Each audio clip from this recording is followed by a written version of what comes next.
During a recent incident, Conor McGregor spat in a fan's face after the fan shouted, "Let's go Khabib!"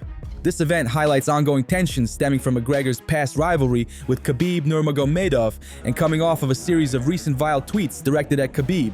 Yo, McGregor, can I get a picture?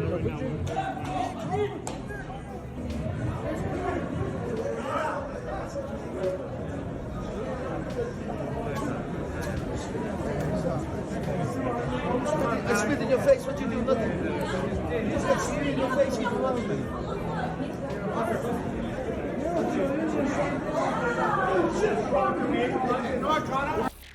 JAIRZINHO Rozenstruik has been cut from the UFC roster following his loss at UFC Saudi Arabia. Fans are shocked since JAIRZINHO has won 3 of his last 5 fights, but 3 of his last 7. He's only 36, which is still young for fighters at heavyweight. Where do you think JAIRZINHO will end up next? Chael Sonnen suggests that Islam Makhachev's interest in switching weight classes is all about avoiding hefty weight cuts rather than collecting titles. Makhachev, having already bulked up to 178 pounds after a 155-pound weigh-in, implies he's eager to escape the draining process of making weight. Sonnen believes the UFC should heed this as a warning or risk Makhachev contemplating early retirement. Islam's got to talk about Pierre at 205, and he's got to talk about Dricus at 185. And that's weird, and that's not anything that anybody will take serious. But he has to do that because his friend has the belt at 170. And there's really no teams out there. There's just guys that say they belong to a team, and that includes the NFL and NBA. Those guys are whores. You put down a bigger check than somebody else, they'll put your jersey on. The only team, real team, is Khabib's. And they have a code, and they have an honor, and that you're just not going to see a fight with Islam and Belal. But the number one thing that Islam wants, and the number one reason he keeps bringing things like this up, it's not a challenge, it's not a new world title. He wants out of the weight class. The biggest problem Islam has is the thing that beat his coach twice and ultimately retired. Khabib did not retire because he didn't want to fight Conor a second time. The UFC showed him the wrong numbers. Every time they had a meeting, they showed a bit more commas and more zeros. That was the wrong number. If they would have made the weight class 170, they would have got Khabib for one more fight. And they're going to run into that same problem with Islam eventually. He doesn't, and the number one reason a combat athlete retires, they tell you it's because their contract's up. They tell you because they've had enough. They tell you because it's too old. The number one reason any combat athlete retires, they don't want to make that weight anymore. They don't want to beat the scale. Everything that goes into that is a 24/7 lifestyle to get those calories off and to beat that damn scale. And sooner or later, it bites everybody in the ass. And Islam can either retire like Khabib did. Khabib didn't want to tell anybody, I don't want to make the weight. No combat athlete will ever tell you that, but it's the truth. So they can either eventually part ways with Islam and watch him retire and talk about what could have been, or they can move him out of the goddamn weight class. That's the truth. Terrence McKinney talked about his UFC Saudi Arabia fight knockout against Damir Hadzovic, and he mentioned how paint fumes in the locker room were affecting fighters' performances. After, who said they had a really hard time breathing, needed to go outside, were feeling nauseous about the painted locker rooms, newly painted locker rooms. You felt this? Yeah, like I felt it a little bit too. Like, and I was like, and this is probably the best cardio I had like ever in any fight. Like I've been running like 5 miles every other day, and no, I felt it like from the paint. Well, they did try to help us like taking some of the ceiling off, but like I said, it affected Lucas breathing. Like he had to go like the hospital like 2 times.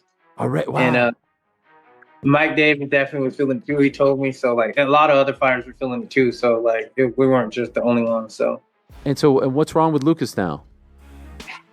I don't know what it affected his lungs, so he had to. I don't know what he had to do when he went to the doctor, but I think he just started feeling normal, to be honest.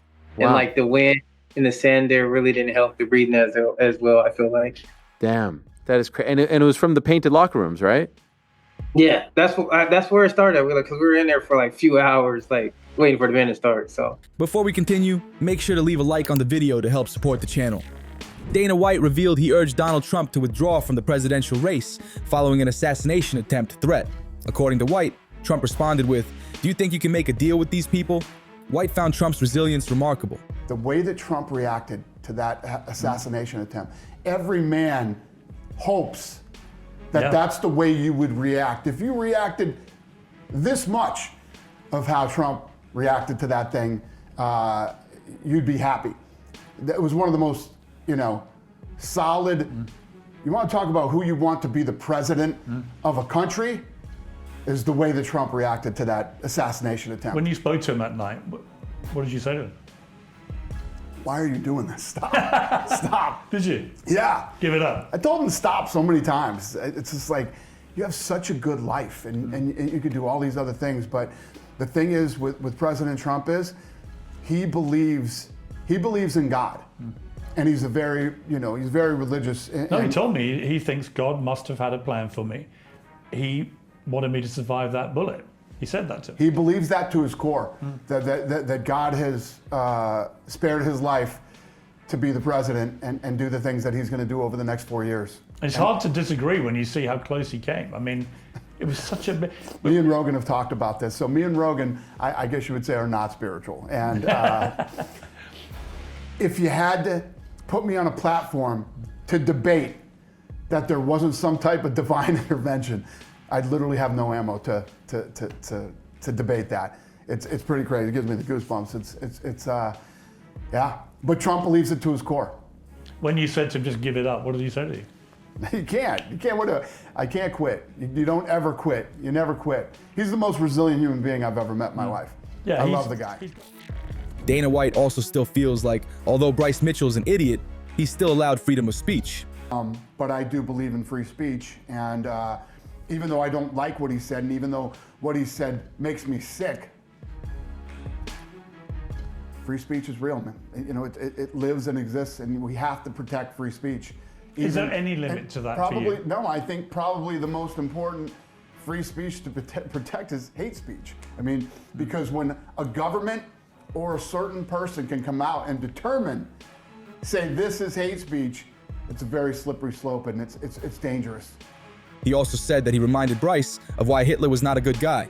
When I found out what Bryce Mitchell had said, it's not like we got a bunch of lawyers on the phone and we didn't, I got on Google and I started looking up World War II and, remind Bryce Mitchell on what a piece of shit Hitler was. Okay, and why he's not a good guy and why you wouldn't want to go fishing with him. And that was it. I saw people saying, oh, he read a CANT. I don't ever read CANT statements. Nobody writes anything for me, and lawyers are never involved when I go out and speak. Whatever. I'm writing down stats from World War II. I wrote them down so I wouldn't forget. But nobody writes anything for me. Everything is exactly how I feel about it, whether you like it or not. I don't care. I don't care if you like it. I don't care if you don't like it. This is my company, and I'll run it the way I want to. Right. Bantamweight title holder Patchy Mix has asked to be released from his PFL contract due to inactivity. In an Instagram post, he said this: "Right now, I am 31 years of age, in the prime of my career. I spent my last 6 years of my life fully dedicated to Bellator MMA. I worked extremely hard and sacrificed everything to win the Grand Prix and become a 3-time world champion. Now with the promotion gone, I'm exactly champion of what? I've always showed up to put it on the line, have never turned down a single fight. Right now, in perspective as a healthy world champion, I fought just once, going on 15 months now. All my momentum in my career has been lost, as this is the longest layoff of my 31 fights I've had between amateur and pro. I'm 20-1 now, close to 5 years undefeated. I finished my last 13 out of 15 opponents and am legitimately 1 round removed from a perfect 21-0. Not boring entertainer either, since I have an 80% finish rate. I know I'm the best in the world at bantamweight, and I want to prove this. I ask this with the utmost respect and urgency from PFL MMA. Please release me from my contract so I can perform to make money and do what I have to do to support my family. I'm in the prime of my career and I'm the best. I should be able to compete against the other best fighters in the world and not be on the shelf.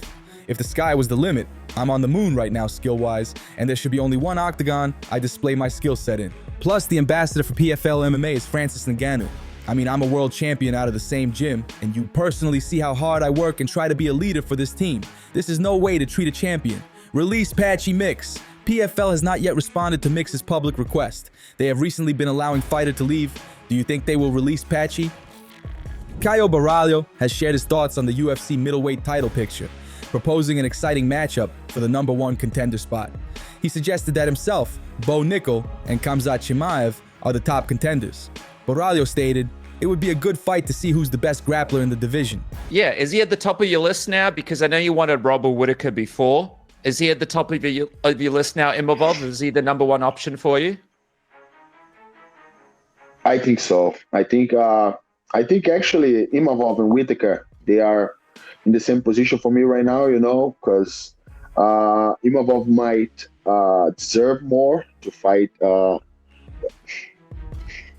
me. I don't know if I'm sounding right, but I think Imavov can be a great fight. But I think Whittaker can be a great fight too. So whoever the UFC decides me to go, MARVIN VETTORI defended Conor McGregor's use of a racial slur on social media, calling the outrage bullshit. VETTORI responded to fellow fighter Joaquin Buckley's criticism of McGregor, saying, "N-word is such a bullshit word, makes zero sense." McGregor had used the N-word in a post aimed at his rival Khabib Nurmagomedov, reigniting their long-standing feud. Buckley responded saying, "Surprised Daniel Cormier didn't mention nothing about Conor calling his brother Khabib a N-word or inbred. I feel like we too comfortable with anybody saying N-word nowadays, especially in the UFC. So with that being said, starting this trend back again, say N-word around me, I'm laying hands on you." He also followed up, telling Marvin, "Okay Marvin, I'm gonna bless you when I see you." UFC middleweight champion Dricus du Plessis has expressed a fierce willingness to win at any cost, stating, "If the ref doesn't stop it, I'm not stopping." He further adds, "Are you willing to kill a man in front of his family? Yes, I am. And that's why I'm the world champion." But yeah, it's a good question. That's what I always tell people. The mindset, the people always go, you have to be able to, you have to be willing to die when you get in there. That's true, you have to. But that's a minimum requirement. The harder part here is, can you kill a man when you have to? Yes, I can. So I'm willing to die and I'm willing to take a life. I mean, like, I know that. Yeah, you know that. I know that. When I go in there, if there's no ref, the ref doesn't stop it, I'm not stopping. I can be sitting on you for 10 minutes, bashing your face. If the ref doesn't say stop, I'm not stopping. And that is the question that me as a modern day gladiator has to ask myself. Am I still willing to die? Absolutely, that's easy. It's, are you willing to kill a man in front of his family?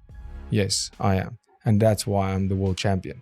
Because I say yes to that answer, that question every single time. Chael Sonnen has revealed that KHAMZAT CHIMAEV will serve as the backup fighter for the UFC 3-12 middleweight championship match between Dricus du Plessis and Sean Strickland in Sydney. Sonnen stated, "I think CHIMAEV is the backup fighter, although the UFC hasn't confirmed this yet. We'll likely find out if CHIMAEV is officially the backup during weigh-ins." I'm really just wondering what you guys think, because I think CHIMAEV's the backup fighter. I don't believe that CHIMAEV is just the #1 contender. I don't believe that the proximity of this fight is something that you would not book CHIMAEV, who allegedly has Western travel issues. I don't think you would do that without bringing him. I'm confident CHIMAEV will be there. I'm confident he will be in attendance. So why, if you're flying him out, would you not put him on the scale the day before? I'm asking. I don't know that answer. But many of you have asked me, do I think that CHIMAEV is... That's all for today. Make sure you like, comment, and subscribe for more MMA content. And if you missed yesterday's news, click the video on the screen to get caught up.